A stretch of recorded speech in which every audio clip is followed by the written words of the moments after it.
Subscribe now and press the bell icon. Never miss an update. Imam Azam کے پڑوس میں ایک شخص رہتا تھا جو حضور کے ان صحابہ پہ نہ منہ کھولتا تھا، بد مذہب تھا، بد عقیدہ تھا۔ پتہ چلا وہ بیمار ہے، آپ تشریف لے گئے، شاید رب اسے ہدایت عطا کر دے۔ گئے اس کو ملنے کے لیے، اس سے پوچھا آپ نے اپنی بیٹی کا رشتہ کہیں کر دیا؟ اس نے کہا جی نہیں کیا، کوئی رشتہ مل نہیں رہا معقول۔ آپ نے فرمایا اچھا رشتہ تو میری نظر میں ہے۔ امام اعظم فرمانے لگے، اس نے کہا جی میں تو چند دن کا مہمان ہوں، اگر ہو جائے میری زندگی میں تو یہ آپ کی بڑی عنایت ہوگی۔ آپ نے فرمایا بہت اونچے خاندان کا لڑکا ہے، بہت حسین و جمیل بھی ہے، بہت پڑھا لکھا بھی ہے۔ وہ لیٹا ہوا تھا، اٹھ بیٹھا خوشی کے ساتھ، حسین بھی ہے، پڑھا لکھا بھی ہے، اونچے خاندان کا بھی، فرمایا امیر بھی ہے، بڑی زمینیں ہیں، بڑی جائیدادیں ہیں، اور شریف بھی ہے، بدماش نہیں ہے، بہت اچھا لڑکا ہے، بہت اچھا خاندان ہے، اونچا خاندان ہے، اگر تم کہو تو بات نہ کروں۔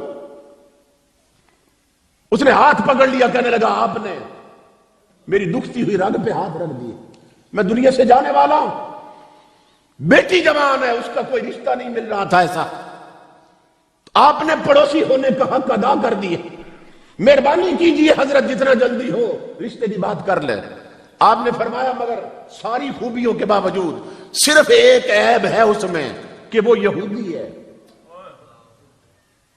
اس کی نہ پیشانی پہ بل پڑ گئے، کہ لگا عجیب آدمی آپ، میں کیا کروں اونچا خاندان، میں کیا کروں زمینیں اور جائیداد، یہودی کو اپنی بیٹی دے دوں،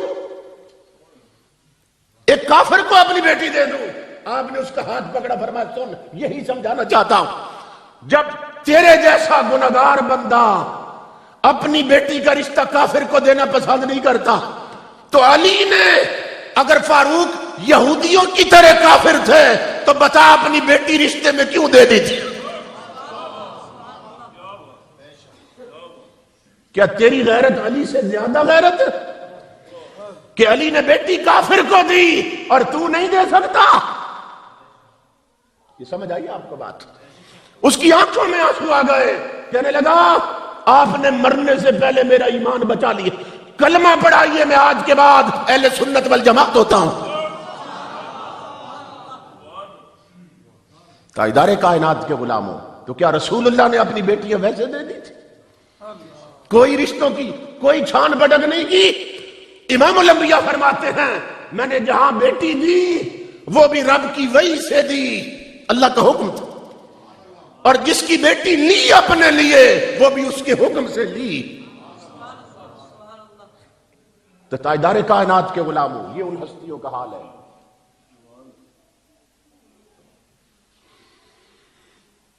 ان کے تعلقات ایسے ہیں کہ جو کوشش کرے نا کہ تعلق ختم کر دیں یا تعلق کاٹ دے، وہ خود حضور کی امت سے نکل جائے مگر ان کا تعلق ختم نہیں ہوگا۔ اس لیے کہ میرے آقا نے فرمایا ان اللہ افترض علیکم حب ابی بکر و عمر و عثمان و علی کما افترض علیکم الصلاۃ والزکاۃ والصوم والحج۔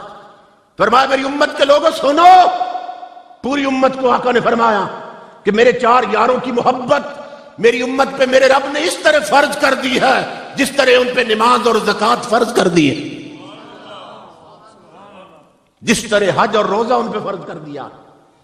اور پھر آقا نے بتایا آگے فمن ابغض واحدا منہم، جو چاروں میں سے کسی ایک سے بغض رکھے، کسی ایک سے دشمنی رکھے، لم یقبل اللہ لہ صلاۃ ولا زکاۃ ولا صوما ولا حجا۔